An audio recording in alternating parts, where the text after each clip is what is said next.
ભારતીય જનતા પાર્ટીના તળાજાના યુવા પ્રમુખ જયરાજ આહિર બગદાણા કેસને લઈને અત્યારે હાલ જેલમાં છે અને આ જ બગદાણા કેસમાં હવે વધુ 3 લોકોની પૂછપરછ માટે એસઆઈટીએ તે લોકોને બોલાવ્યા છે। કોણ છે આ તે લોકો, તેની સાથે અત્યારે હાલ બગદાણા કેસને લઈને કઈ અપડેટ સામે આવી રહી છે તેના વિશે વિગતે વાત કરીએ। નમસ્કાર, હું હંસિની અને તમે જોઈ રહ્યા છો નિર્ભય ન્યૂઝ। બગદાણાનો વિવાદ છેલ્લા ઘણા સમયથી ચર્ચામાં આવ્યો છે। આ જ વિવાદને લઈને અત્યાર સુધીમાં 8 આરોપીઓ છે એ લોકોની ધરપકડ બગદાણા પોલીસ દ્વારા કરવામાં આવી હતી ને બીજા 6 આરોપીઓ છે એ લોકોની ધરપકડ એસઆઈટી દ્વારા કરવામાં આવી હતી। પરંતુ હવે આ વિવાદની વચ્ચે બગદાણાના વધારે 3 લોકો છે એ લોકોની પૂછપરછ માટે એસઆઈટીએ તેમને બોલાવ્યા છે। આ વિષયને લઈને વિગતે વાત કરવામાં આવે તો અત્યારે હાલ આ કેસનો આજે 31મો દિવસ છે અને એસઆઈટી તપાસને આજે લગભગ 23 દિવસ થયા છે ને 3 દિવસ પછી વધુ 3 લોકોને પૂછપરછ માટે એસઆઈટીએ બોલાવ્યા છે। બગદાણા ગામના શૈલેષ બારૈયા, પ્રવીણ બાંભણિયા અને દીનો ઉર્ફે ગોલ્ડન નામના વ્યક્તિઓને અત્યારે હાલ એસઆઈટી દ્વારા પૂછપરછ માટે બોલાવવામાં આવ્યા છે એવી અપડેટ સામે આવી રહી છે અને એક વ્યક્તિ દ્વારા આગોતરા જામીન પણ મૂકવામાં આવ્યા છે એવી પણ સૂત્રો પાસેથી માહિતી સામે આવી રહી છે।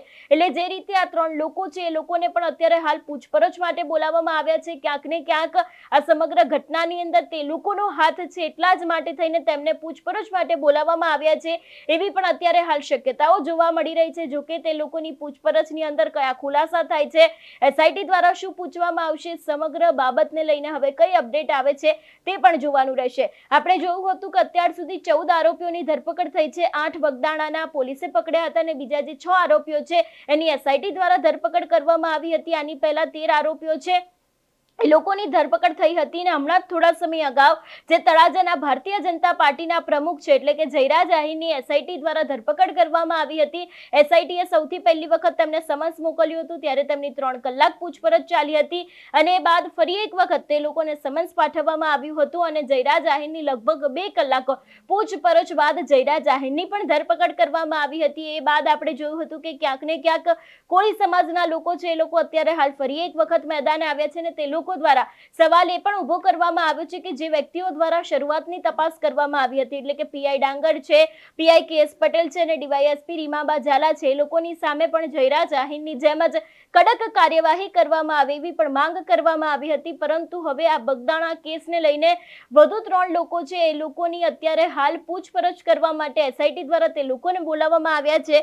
આ 3 લોકો વિશે ફરી એક વખત વાત કરવામાં આવે તો બગદાણા ગામના શૈલેષ બારૈયા, પ્રવીણ બાંભણિયા અને દીનો ઉર્ફે ગોલ્ડન નામના જે વ્યક્તિઓ છે એ લોકોને અત્યારે હાલ એસઆઈટીએ પૂછપરછ માટે બોલાવ્યા છે ને એ લોકોની પૂછપરછ બાદ પણ મોટા ખુલાસા થઈ શકે છે એવી શક્યતાઓ લાગી રહી છે। કારણ કે જે રીતે આપણે જોતા આવ્યા છે કે આ નવનીત બાલદિયાનો આખો કેસ સામે આવ્યો હતો અને ક્યાંક ને ક્યાંક નવનીત બાલદિયા દ્વારા જે રીતે જયરાજ આહિર ઉપર અત્યાર સુધી આક્ષેપો મૂકવામાં આવતા હતા એ બાદ આપણે જોયું હતું કે એસઆઈટીએ તેમને સમન્સ મોકલ્યું હતું ને એમની પૂછપરછ ચાલી હતી। એ બાદ તેમની ધરપકડ કરવામાં આવી હતી ને અત્યારે હાલ નવનીત બાલદિયા હોય કે પછી કોળી સમાજના આગેવાનો હોય એ લોકો વધુ એક માંગ કરી રહ્યા છે કે પીઆઈ ડાંગર, ડીવાયએસપી રીમાબા ઝાલા અને પીઆઈ કેએસ પટેલ છે એ લોકોની સામે પણ ક્યાંક કાર્યવાહી કરવામાં આવે। હવે જ્યારે ભાવનગરની અંદર 1 ફેબ્રુઆરી 2026ના રોજ કોળી સમાજનું એક મોટું ન્યાય સભા કહી શકાય કે મહાસંમેલન થવા જઈ રહ્યું છે એની પહેલા પણ ક્યાંક વધુ 3 લોકો છે એ લોકોની પૂછપરછ અત્યારે હાલ એસઆઈટી દ્વારા કરવામાં આવી છે। લગભગ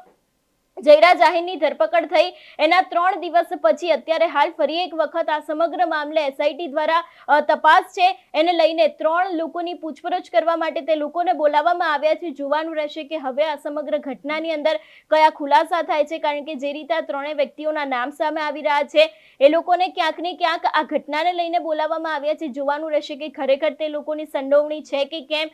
જે રીતે આપણે જોતા આવ્યા છે કે આ કેસની અંદર છેલ્લા ઘણા સમયથી વળાંકો આવી રહ્યા છે, એસઆઈટી દ્વારા તે લોકોની પૂછપરછ પણ કરવામાં આવી રહી છે અને હવે જ્યારે વધુ 3 લોકોની પૂછપરછ કરવા માટે અત્યારે હાલ એસઆઈટી દ્વારા તેમને બોલાવવામાં આવ્યા છે।